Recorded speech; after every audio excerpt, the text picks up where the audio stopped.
Police মাথা নাড়ল। আর পারবে না, পিছলাতে পিছলাতে দেওয়ালের দিকে যাচ্ছ, পিঠ ঠেকে যাবে এবার। দেওয়ালটা কোন ব্র্যান্ডের সিমেন্ট দিয়ে তৈরি স্যার?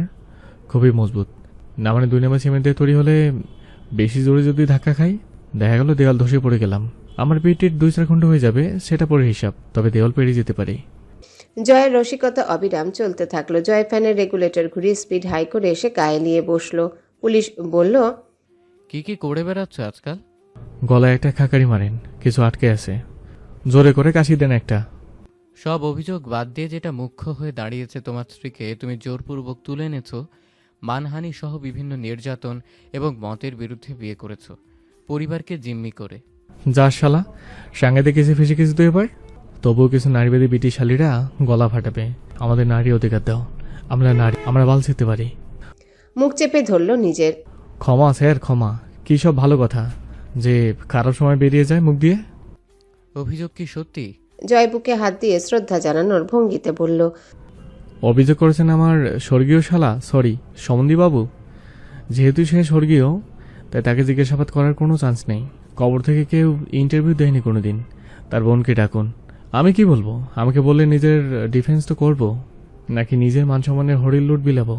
জয় গলা হাঁকালো। অন্তু এসে দাঁড়ালো। কিছু সময় পর জয় বলল, আরে বিআইবের কিছু লোক এসেছে, কিছু প্রশ্ন করবে তোমায়, সসম্মানে জবাব দাও গিন্নি।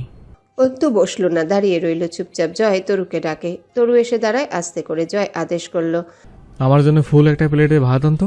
মাছটা দিস না কেমন? মাছ আমার অত্যাধিক পছন্দের, এজন্য খাই না। ফ্রিজে রান্না করা মাছ মাংস থাকলে গরম করে আন।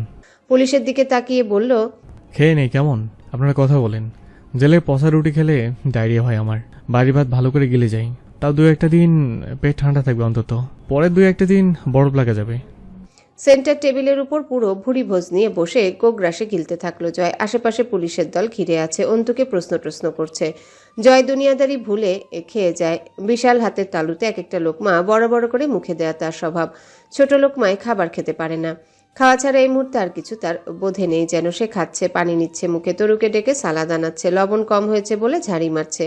খাওয়ার হিড়িক বাঁধল তার। বাড়ির লোক এবং পুরাতন অফিসারেরা অবাক হলো না ওর এমন আচরণে, কিন্তু নতুন যারা এসেছিল তারা হতবাক চোখে দেখে গেল জয়ের অদ্ভুত নির্লিপ্ততা। যার চোখে পুলিশের ডর নেই, জেলে যাবার উদ্বেগ নেই, বরং সে পুলিশ বসিয়ে রেখে খাচ্ছে। অন্তুকে জিজ্ঞাসা করা হলো, আপনাকে রোজ টিজ করতো জয় আমির, কথাটা সত্যি? জয় খুব আশাবাদী অন্তুর তেজদীপ্ত কণ্ঠে হ্যাঁ শোনার জন্য। এরপর থেকে 2-1 দিন হাজতেও কাটাতে হবে ভেবে কষ্ট লাগছিল। হাজতে গেলে তার কবুতর কে দেখবে? মদ পাওয়া যাবে না ওখানে, অন্তুর সাথে ঝামেলা করা হবে না। সবচেয়ে বেশি কষ্ট লাগছিল যে বউকে সে খাওয়া পড়া দিয়ে পুষছে, সে তার সাথে বেইমানি করবে, তাকে পুলিশে ধরিয়ে দিবে। কষ্টে পেট ফেটে হাসি আসছিল, হাসল না। পুলিশরা পাছে পুরোটাই পাগল ভাববে। অল্প স্বল্প ভাল পেলে চলে, পুরোটা পাগল প্রমাণিত হওয়া ঠিক না। কিন্তু খাওয়া রেখে তরাক করে চোখ তুলে তাকালো যখন অন্তু বলল না। একে একে সকল অভিযোগ নাকচ করলো অন্তু। জয় এটো হাত প্লেটে ডুবিয়ে হতভম্ব হয়ে চেয়ে থাকে অন্তুর দৃঢ় আত্মবিশ্বাসী মুখের দিকে। তার মনে হলো সে হ্যালুসিনেশনে আছে, অথচ সত্যিই অন্তু সবগুলো অভিযোগ অস্বীকার করলো। জয় গভীর চোখে তাকিয়ে থাকে শুধু, চুপচাপ। পুলিশেরা অবাক হয়ে কর্কশ্বরে জিজ্ঞাসা করলো, তাহলে আপনার ভাই এমন একটা অভিযোগ ডায়েরি করলেন কেন? অন্তু পেশাগত মিথ্যাবাদীর মতো স্পষ্ট স্বরে জানায়, বাড়ির কেউ সম্মত ছিল না বিয়েতে, ওদের পছন্দ ছিল না জয় আমিরকে। ওরা এই বিয়ে মেনে নেয়নি। আমাকে অনেকবার ফিরিয়ে নিতে চেয়েছে, আমি চাইনি। এক্ষেত্রে তাদের ধারণা হলো জয় আমির হয়তো প্রেশার ক্রিয়েট করে আমায় ধরে রেখেছে। তেমন কিছুই নয়, আমি সদিচ্ছায় এবং সজ্ঞানে সংসার করছি। ওটা শুধুমাত্র আমার বাড়ির লোকের আক্রোশ ছিল। সন্দিগ্ধ কণ্ঠে প্রশ্ন করল রশিদ, আপনি কি কাউকে ভয় পাচ্ছেন?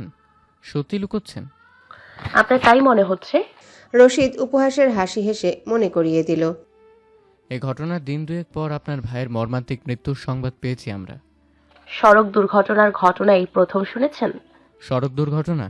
খুন মনে হচ্ছে। আমি কিছু বলিনি, আপনিই বলছেন ম্যাডাম। আপনি যা ইঙ্গিত করছেন আমি সেটাই কেবল স্পষ্ট করে দিলাম অফিসার। আর কিছু বলার থাকে না অগত্যা। আপাতত চলে গেল তারা। জয় হামজা তখনও হিসেব মেলাতে ব্যস্ত। তরু ভ্রুকুচকে তাকিয়ে রইল। রিমি রান্নাঘরের কাজবাজ করছে। জয় অবশিষ্ট খাবারে পানি ঢেলে হাত ধুয়ে উঠে পড়ে। তার অস্থির লাগছে, মেজাজ বিক্ষিপ্ত হয়ে উঠেছে অকারণে অথবা অজ্ঞাত কারণে। অন্তুর দিকে বারবার তাকায়।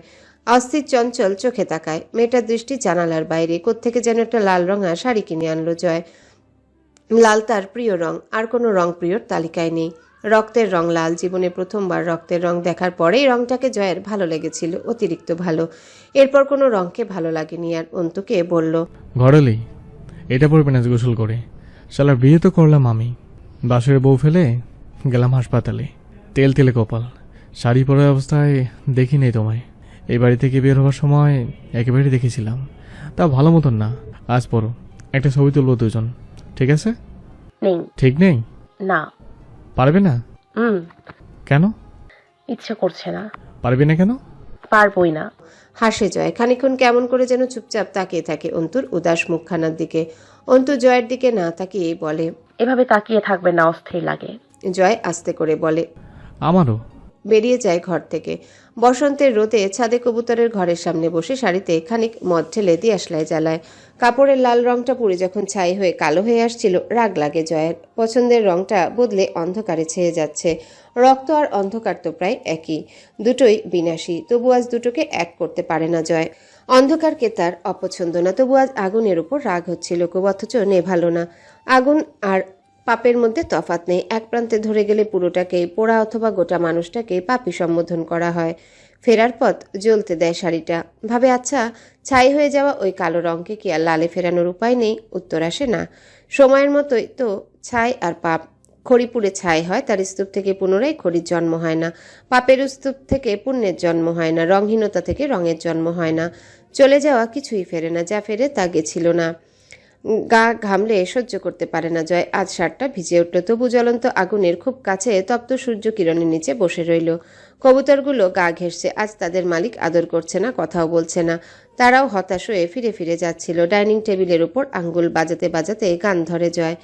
প্রতিদিন কত খবর আসে যায় কাগজের পাতা ভরে, জীবনের পাতা কত যে খবর রয়ে যায় অগোচরে। কেউ তো জানে না প্রাণের আকুতি সে কি চায়। স্বার্থের টানে প্রিয়জনকে দূরে ঠেলে সরে যায়। ধরনের বুকে পাশাপাশি কবু কেউ বুঝি কারো নয়। মাথা দুলিয়ে গলা ছেড়ে গান গাইছিল। হামজা আসবে সন্ধ্যা মাথায় নিয়ে, 4টে গপাগপ খাবে দুজনের পর বেরোবে। হামজা এসে জিজ্ঞাসা করে, তোকে আবার স্বার্থের টানে দূরে কে ঠেললো? হোর বাল, সবসময় জরুরি না গানের সাথে জীবনের কাহিনী মিলবে। মন চাইছে গাইলাম, গানটা প্রিয় আমার। তুই চান করতে যা। তুই করবি না? তোমার মতন খাসটানো তো আমি সবসময় পরিষ্কার থাকি, ডেটল সাবান মাখি, 99% জীবনে মুক্ত থাকি। হামজা গোসলে যায়। জীবনে তোয়ালে নেয় না, সেটা রিমিকে দিয়ে আসতে হয়। রিমি একটা নতুন পাঞ্জাবি ও পাজামা ইস্ত্রি করে বিছানায় রাখলো। চিরুনি, পারফিউম, মুজিব কোট ইত্যাদি রেখে বেরিয়ে যাচ্ছিল। হামজা ধরল, আমাকে এড়িয়ে চলতে ভালো লাগে? কিছু লাগবে আপনার? গম্ভীর হামজা কড়াসরে জোরালো করে বলল, তোমাকে লাগবে। আছি তো। রিমিকে ঘুরিয়ে নেয়। হামজা নিজের দিকে মাথাটা উঁচু করে ধরে। রিমির চেহারা বদল এসেছে। সেই চাঞ্চল্য আর নেই। পুরো দস্তুর পুরনো গিন্নির মতো রূপ, যেখানে শুধু কর্তব্য পালনের তাগিদ, মনের চাহিদার অভাব। হামজা বলল, আমার দিকে তাকাও। আর্মিনের রোগ লেগেছে, হ্যাঁ? তোমার তরুর ওর মতো বিদ্রোহী হয়ে গেছে সকলে। খুব তাড়াতাড়ি কাবু করে ফেলেছে সে তোমাদের। খারাপ তো কিছু করিনি। এক সময় আমিও বিমুখ ছিলাম ওর থেকে। চট করে একদিন বুঝলাম গোটা বাড়ি ভয় পায় ওকে, ওর তেজ এবং নির্ভীক চোখকে। আমি আকাশ থেকে পড়লাম যখন টের পেলাম আপনি চিন্তিত ওকে নিয়ে। কিছু তো আছে, নেই? সত্যকে বলে দেবার এবং অন্যায়কে অন্যায় বলার জন্য মাত্রার চেয়ে বেশি দুঃসাহস আছে ওর। হারতে ভয় নেই, কিছু তো ক্রেডিট পাওয়া উচিত। হারলে লোকে দমে যায়। ও প্রতিবার দ্বিগুণ জেদে জ্বলে ওঠে। তাতে ক্ষতিটা কার? নিঃশব্দে হাসে হামজা। চোখ দুটো জড়িয়ে যায়। নাকের দুপাশে ভাঁজ পড়ে, কাঠটা দুলে ওঠে। রিমি চোখ ফেরায়। অথচ আপনারা শঙ্কিত ওকে নিয়ে। আমি তো রাজনৈতিক পরিবার থেকে উঠে আসা মেয়ে, তবুও আপনার কাছে কাবু হয়ে পড়ে আছি দিনের পর দিন। প্রতিসেবা করে চলছি। একটা সাধারণ মেয়ে বাড়িতে ঢোকে গোটা নকশা বদলে ফেলেছে। আপনার জয়ের ভিতর নাড়িয়ে রেখে দিয়েছে। ভুল মানুষের আসর লাগিও না গায়ে। ওর কাছে কিছুই নেই, নিঃস্ব। শুধু শুধু আমাদের কাজে বাগড়া দিতে আসছে। আচ্ছা রিমি, তোমার কি নিজেকে আমার বাধ্য মনে হয়? রিমি বিভ্রান্ত হয়ে তাকায়। হামজা বলে, আজ থেকে আমার কোনো কাজ করতে হবে না তোমাকে। রাগ করে বলছি না কথাটা, তবে আজ তুমি আমার কোথাও একটা আঘাত করে বসলে।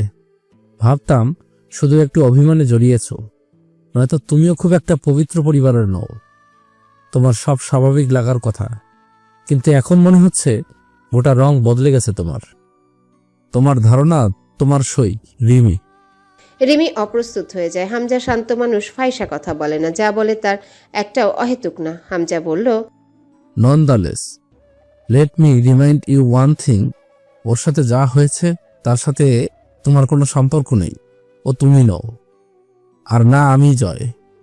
ওদের সম্পর্কটাই একটা যুদ্ধ বিগ্রহের উপর স্থাপিত। আমার তোমার তা ছিল না, কিন্তু তুমি ছোট্ট একটা বিষয় থেকে অনেকগুলো দিন দূরত্ব বাড়িয়েছ। এত চাপা হতে নেই, ছোট মানুষ তুমি। রিমি তাকিয়ে থাকে। হামজার মুখটা অতিরিক্ত গম্ভীর হয়ে উঠেছে। রিমি মুখ ফিরিয়ে নেয়, তবু তীব্র অভিযোগ আর অভিমান তাকে কথা বলতে দেয় না। হামজা জিজ্ঞাসা করে, কিছু বলবে? কি বলার আছে? কি বলবো? এইসব সময় রিমির কখনোই বিশ্বাস হয় না এই লোকটা তাকে ভালোবাসে না, কোনোদিনও মারেনি, কড়া কথা বলেনি, চোখে সবসময় গভীর এক অনুভূতি। রিমি বোকা বনে যায় লোকের সামনে বরাবর। সেই ছোট্ট রিমিকে কত ভালোবেসে ওর বাবার কাছ থেকে চেয়ে এনেছিল। বাপ ভাইয়ের স্বার্থ ছিল হামজার সাথে বিয়ে দেওয়ার, হামজা ছিল নিঃস্বার্থ। হামজা চট করে আলতো হাসে, কাছে আসে রিমির, দুই চোয়ালে হাত রেখে দাড়িগোফের মুখটা এগিয়ে নিয়ে শব্দ করে রিমির ঠোঁটের কিনারায় চুমু খায় একটা। রিমির চোখ বুঝতেই এক ফোঁটা তপ্ত জল গাল বেয়ে যায়, ভেজা ঢোক গেলে একটা। আচমকায় হামজা ফিসফিস করে বলে, তুমি জানো আমি কোনো পাটোয়ারি বাড়ির ছেলেটেলে কেউ নই। রিমি বৈদ্যুতিক শক খাওয়ার মতো ছ্যাদ করে দুপা সরে যায়। হামজা হাসে, শব্দ হয় না। পাজামা পাঞ্জাবি পরে চুল ঠিক করে পারফিউম লাগায়, কোট গায়ে চড়াতে রিমির দিকে তাকালে রিমি আস্তে করে বিস্ময় ভরা কণ্ঠে জিজ্ঞাসা করে, কে আপনি? ঢাকা মোহাম্মদপুর বস্তির কোনো এক কুঠুরিতে অত্যন্ত অবহেলায় জন্ম নেয় এক ছোট লোক, নোংরা নিঃস্ব প্রাণ আমি। ভ্রু নাচায়। কি এবার একেবারে তালাক? এত জোরে শব্দ করে কখনো হাসেনি হামজা। গাটা ঝাঁকুনি দিয়ে উঠে রিমির, কথা বেরোয় না। হামজা বলে, আমার মা বলে যাকে জানো, শাহানা পাটোয়ারি, সে সন্তান জন্মদানের জন্মগত অক্ষম নারী। নারীত্ব ছিল না তার মাঝে। ছোটবেলা থেকে হুমায়ুন পাটোয়ারিকে এ থালায় ও থালায় মুখ দিতে দেখেছি। তাকে বাধা দেয়নি, কারণ সে আমার বাপ না, বরং আমি তার বাপ হয়ে উঠেছিলাম। কৃতজ্ঞতা অথবা বাপের ধর্ম যাই বলো, খানিক প্রশ্রয় দিতে হয়। দিয়েছি তাকে। বাপ হিসেবে ছেলেকে যা দিতে হয় আমি তাকে সব দিয়েছি। আমাকে শাহানামা নিয়ে এসেছিল এখানে, আমি তখন 2 বছরের বাচ্চা। রাজধানীর রাস্তার ধারে ময়লায় গড়াগড়ি খেতাম। পাটোয়ারি বাড়ির সবাই বড়লোক হলেও হুমায়ুন পাটোয়ারি চিরকালের চরিত্রহীন আর কামলা, কোনোদিন কাজকাম করেনি। এখানে এসেও সেই অভাবেই মানুষ আমি। যতদিন না অন্যায়ের পথে গেছি, আমাকে স্কুলে পড়িয়েছিল জয়ের মা, হুমায়রা ফুপু। কতদিন? শ্বশুরবাড়ি থেকে কতদিন চালাবে আমাদের সংসার আমাকে? আমার বয়স যখন 14, সে সময় তারও। রিমি স্তব্ধ হয়ে চেয়ে থাকে। হামজা হাসে। আমার তখন ক্লাস 9-এর রেজিস্ট্রেশন। ফুপু নেই, আর বাড়িতে চাল কেনার টাকা নেই। আমার স্কুলের ফি দেবে কোত্থেকে? পাটোয়ারি বংশের কেউ কাউকে দেখে না। নিজেদের অর্জন নিজেদের করে নিতে হয়। আমি একসময় ক্ষমতা অর্জন করে সবগুলোকে উপরে ফেলেছি। এখন দেখবে যেদিকে তাকাবে সব আমার নামে। গোটা পাটোয়ারি নামটা আমার হামজার। আমার আসল নাম জানি না আমি, দরকার নেই। শুধু আরো ক্ষমতা চাই, আরো। তাছাড়া আমি আজ আমি হতাম না রিমি, তখন দেশে 90-এর গণ অভ্যুত্থান চলছে। স্বৈরাচার বিরোধী আন্দোলনে দেশ তোলপাড়। আমাকে বলা হলো পড়ালেখা ছেড়ে দিতে। তা সম্ভব ছিল না। আমি ছোট লোকের ছেলে হলেও আমি ছোট লোক হয়ে জন্মাইনি। আমার জন্ম হয়েছে ক্ষমতা কামাতে, এই সমাজে নিজের বিশিষ্ট নামের ঝংকার তুলতে। ছোট লোক হয়ে মরার কথা তো ভাবতেও পারিনি কোনোদিন। আমি চলে গেলাম পার্টিতে। মেট্রিক পরীক্ষার প্রবেশপত্রের টাকাটা নিজের ভালো মানুষই বিক্রি করে পাপের টাকায় জোগাড় করা ছেলেটা এত বড় ব্যবসা, এত বড় বাড়ি আর এত নাম কি করে কামিয়েছে, সেসব তোমাদের না জানলেও চলবে। কল্পনা করে নিও, শুধু জেনে রেখো, তুমি, তোমার পরিবার আমায় বাল দিয়েও নাড়ত না। যদি না সেই সব পেরিয়ে সব ডিঙ্গিয়ে আমি নিজেকে এই অবস্থানে দাঁড় না করাতাম। হামজা থামে, খানিক দম নেয়ের পর বলে, বহুত কিছু পাড়ি দিয়েছে আমি আর জয়। তোমার মতো লাখখানেক রিমি আর আর্মিনের মতো হাজারখানেক আর্মিন জয় হামজার পথ রুখতে পারে না, আর না ভাঙন ধরাতে। এ পথ একদিনের না। যখন তোমাদের জন্ম হয়নি অথবা খালি গায়ে পুতুল খেলতে তোমরা, তখনকার ধরা হাত। না ছাড়বে হয় মরবে। কেমন অপ্রকৃতস্থের মতো হাসে হামজা গা দুলিয়ে। অনেক ক্ষমতা কামানোর আছে, অনেক অনেক অনেক, যার অন্ত নেই, থাকবে না কোনো সীমা।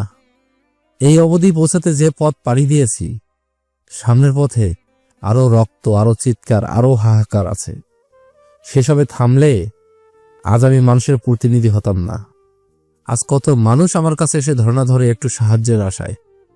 আমার গর্ভধারিণী হয়তো এই লোকগুলোর মতো হাত পাতাওয়ালা কাতারেও ছিল না, অথচ আজ আমি তাদের হাতে সাহায্য তুলে দেওয়া মানুষটা। আমি সেদিন অন্যায় দেখে থেমে গেলে হতো, আর না আজ থামলে হবে। তুমি বিরোধিতা করো, আর্মিন করুক, জয় আর আমার পথ একটা। সেখানে গিয়ে অর্জন দুজনের। দুজনই অতৃপ্ত হয়তো চিরকাল, তবুও তৃপ্ততা। আমার থামার নয়, আমার ক্ষমতা লাগবে। আরো উঠতে হবে। সিঁড়ি পড়ে আছে, অনেক সিঁড়ি, উপরে ওঠার সিঁড়ি। ক্লান্তিতে জড়িয়ে আসা পা দুটো ঝাড়া মেরে উঠে যেতে হবে। বুঝতে পারছো তুমি? বুঝতে পারছো? হামজা জয়কে ডাকতে ডাকতে বেরিয়ে যায়। ও জয়, শুয়োর, বেরোবি নাকি আসবো আমি? দেরি হচ্ছে, জলদি আয়। হামজা বের হবার সময় অন্তু ড্রয়িং রুমে ছিল। আজ একটা জিনিস খেয়াল করলো, হামজার ডান হাতের বৃদ্ধা আঙ্গুলে ঠেলে ওঠা সেলাইয়ের দাগ খুব বেশি, যেন আঙ্গুল কেটে পড়ে যাবার থেকে রক্ষা করতে কোনো সময় তাতে সেলাই দেওয়া হয়েছিল। জয় বেরিয়ে গেলে অন্তু রিমির ঘরে গিয়েছিল। ওরা দুজন আজ রাতে ফিরবে বলে মনে হয় না। রিমি তখন উদ্ভ্রান্তের মতো বসা, অন্তুকে পেতেই গড়গড় করে সব বলে বোধহয় নিজের উপরে চাপামারি বোঝাটা নামায়। অন্তু অনেকক্ষণ চুপচাপ বসেছিল। পুরো বাড়ি নিস্তব্ধ, নিচ থেকে লোহার ধাতব শব্দ আসছে ভেসে। নীরবতা ভেঙে অন্তু প্রথম যে কথাটা চট করে বলল, তাহলে তুলি আপকে? রিমি আরেকবার হতবাক হয়ে তাকায়। ব্যাপারটা তার মাথাতেই আসেনি। সে হামজার মুখে কথাটা শুনে এতটাই হতবিহবল হয়ে পড়েছিল, আর কিছু ভাবার ফুরসত পায়নি। অথচ আজকাল অন্তুকে বিশেষ অবাক হতে দেখা যায় না, যেন সে সবের ঊর্ধ্বে চলে গেছে। অন্তু জিজ্ঞাসা করে, আপনি হামজা সাহেবকে ভালোবাসেন কেন? রিমি অনেকক্ষণ চুপ করে থেকে বলে, মাঝে মধ্যে আমাদের বাড়িতে এই গুমরামুখ বিশাল আকার লোকটা যেত। দোতলার সিঁড়ি থেকে বসার ঘরে দেখা যায়। কেন যে দাঁড়িয়ে দেখতাম লোকটাকে। একটা কথা বেশি বলে না, এদিক ওদিক তাকায় না। এমন শান্ত মানুষ রাগ হতো কেন জানি না, অথচ কোনো কারণ ছিল না। জানেন, আমি কি করে জানবো যে লোকটা বেশ জানে তাকে এক পুচকি মেয়ে ভুরু কুচকে দেখে। আবার এইটাও জানে কি করে চট করে চোখ তুলে এক নজর দেখলে সেই মেয়েকে কঠিন লজ্জায় ফেলে দেওয়া যায়। দিল, আমি কাচুমাচু হয়ে গেলাম। ভূত দেখলে যেমন পা ভারী হয়, ওই রকম আঠার মতো লেগে রইল পা জোড়া। মাঝে মধ্যেই যেত। যখন ঝন্টুবাদের বাসায় যেত আমি বাহানা করে যেতাম। অথচ কোনো একদিন এই গম্ভীর জলের মাছ লোকটা কি করলো জানেন? কানাঘুষা শুনলাম লোকটা প্রস্তাব দিয়েছে। বাড়ি শুদ্ধ কেউ রাজি ছিল না এত বড় গম্ভীর লোকের সাথে আমার বিয়ে দিতে। ঝন্টু বাবা আর মাঝার ভাইয়া দিয়ে দিলেন। আমি না করিনি। কেন করিনি কে জানে। ছোট বয়সে বউ হয়ে আসার পর থেকে লোকটার স্পর্শ, কথা, চোখের চাউনি আর তার ঘরনির কাজ করতে করতে কবে যে কঠিনভাবে আটকে গেলাম জানেন। কোনোদিন বলিনি আমায় কিছু করতে, অথচ তখন বয়স ছোট ছিল। একটা টাগরা পুরুষ যে আমার স্বামী, তার তোয়ালেটা লুঙ্গিটা এগিয়ে দেওয়ার মাঝে যে শিহরণ আছে তাতে আমার বুক কাঁপত। আমায় বলতো খাইয়ে দিতে। আমার ছোট হাতের লোকমা লোকটার মুখে তুলে দেবার সময় শিরা উপশিরা যে আন্দোলন, তা আপনি বুঝবেন না আমরিন। লোকটা বাইরে গেলে তার অপেক্ষা করা, মুরগির বাচ্চার মতো তার বিশাল বুকের কোটরে গুটুসুটি মেরে শুয়ে থাকা, তার পছন্দের রান্না করা, তার ছোট ছোট ধমক। রিমি হু হু করে কেঁদে ওঠে। অন্তুর খুব হাঁসফাঁস লাগছিল। অস্থির সে কত রকমই তো হয়েছে। এরকম অস্থিরতা নয় সেগুলো, বিষাক্ত অস্থিরতা। সে বুঝবে না এগুলো। রিমি বলল, ঠিকই তো, এসব সে কেন বুঝবে? জয় আর তার মাঝে হতে পারে বিয়ের খোতবা পড়ে শরীয়ত মতে বিয়ে তো হয়েছিল। জয়ের খিদে পেলে কাছেও টেনে নেয়, জোর জবস্তি করে। তবে এইসব তো নেই তাদের মাঝে। অন্তু রিমিকে কান্নারত দেখে উঠে গিয়ে জানালার ধারে দাঁড়ায়। ঈশার নামাজ পড়ে মুসল্লিরা বেরোচ্ছে মসজিদ থেকে। অন্তু উদাস চোখে চেয়ে থাকে আলো আধারির গোধূলিতে। জয়কে নিয়ে তার কেবল কৌতূহল আছে, আর আছে মহাবিশ্বের মতো বিস্তৃত এক বিশ্ব ঘেন্না। লোকটা ভালোবাসতে জানে কিনা জানে না অন্তু, কারণ সে সুযোগ দেয়নি। তবুও জানে জয় অন্তুর উপর শুরু থেকে উদার, নয়তো অন্তুর গোটা বংশ নির্বংশ করতে বাধা কোথায় জয়ের? সুযোগ দেওয়া উচিত, একটু মায়ায় পড়া উচিত জয়ের। অনেকটা পড়লেও দোষ নেই। একবার জয়ের বেঁচে থাকার জগৎ সংসারে নিজেকে নিযুক্ত করার, অথবা স্নেহ ভালোবাসার হাহাকারে ভিজে ওঠা উচিত। সে জয়কে আবিষ্কার করতে চায়, তারপর বিচার করতে চায়। তুলির ঘরে গিয়ে অন্তু তুলিকে জিজ্ঞাসা করে, আপনার সাথে এবারের সম্পর্ক কি? তুলি হাসে। বের করে দিবে আমায়? ইচ্ছে অধিকার কোনোটাই নেই, জানতে চাই। জেনে কি? না জেনেও কিছু নয়, তবুও জানা ভালো। আব্বুর অবৈধ মেয়ে? অন্তুর চোখ বুঝে, এটা বাড়ি না ডাস্টবিন, সবার ভেতরে দোষ, আর সব এক বাড়িতে চোট বেঁধেছে। অন্তুর জিজ্ঞাসা করতে ইচ্ছা করে, আপনার নিজের মাকে চেনেন? তবু হামজা আপনাকে ভালোবাসে, উল্লেখযোগ্য ভালোবাসা না যদিও। এজন্যই কি আপনার এভাবে স্বামীর বাড়ি ছেড়ে আসা নিয়েও এ বাড়ির কারোর মাঝে কোনো হেলদোল ছিল না? এমনকি আপনার বাপেরও? অন্তুর মনে হয় সে নরকে এসে পড়েছে, যার অবস্থান সভ্য সমাজ থেকে অনেক দূর। সমাজে বা মানুষের ভেতর ভেতর বহু দৃষ্টিকটু শ্রুতিকটু ঘটনারা অবাধে ঘটে যায়। কানাকানি হলে বদনাম, নয়তো ওটাই সভ্যতার নামে চালিয়ে দেওয়া হয়। এই তো বাড়িটাতে সবাই একসাথে বাস করে, অথচ মনে হয় এটা কোনো হোস্টেলের হল যেন। একসাথে থাকা ছাড়া আর পরস্পরের মাঝে তেমন কোনো মেলবন্ধন থাকার নয়। অন্তু অবাক হতো, আজকাল সব কিছু যোগসূত্র খুঁজে পায়। তরু সাহানার বোনের মেয়ে, তুলির মা হুমায়ুন সাহেবের উপস্ত্রী, হামজা কোথাকারকে, আর জয়, একমাত্র জয় আর হুমায়ুন পাটোয়ারি এ বাড়ির কেউ না কেউ। রাত 11টার পর ওয়ার্কশপ বন্ধ হয়ে যায়। অন্তু বারান্দা থেকে দেখে সব আলো নিভিয়ে সশব্দে শাটার ডাউন করে যে যার মতো বিদায় নিচ্ছে কর্মচারীরা। মাঝরাত হয়ে আসে। অন্তু নামাজ পড়ে, এদিক ওদিক পায়চারি করে। রাত 1টার দিকে চাবিটা বের করে নিয়ে রিমির কাছে যায়। রিমির মানসিকতা বিধ্বস্ত, তা সত্ত্বেও অন্তু বলে, হ্যালো বন্ধুরা, পরবর্তী পার্ট খুব তাড়াতাড়ি আসবে, তো সবাই অপেক্ষায় থাকো। আর চ্যানেলটি যারা এখনো সাবস্ক্রাইব করোনি তারা পরবর্তী পার্ট দেখার জন্য চ্যানেলটি সাবস্ক্রাইব করে রেখো। ধন্যবাদ সবাইকে, আমাদের সাথেই থেকো।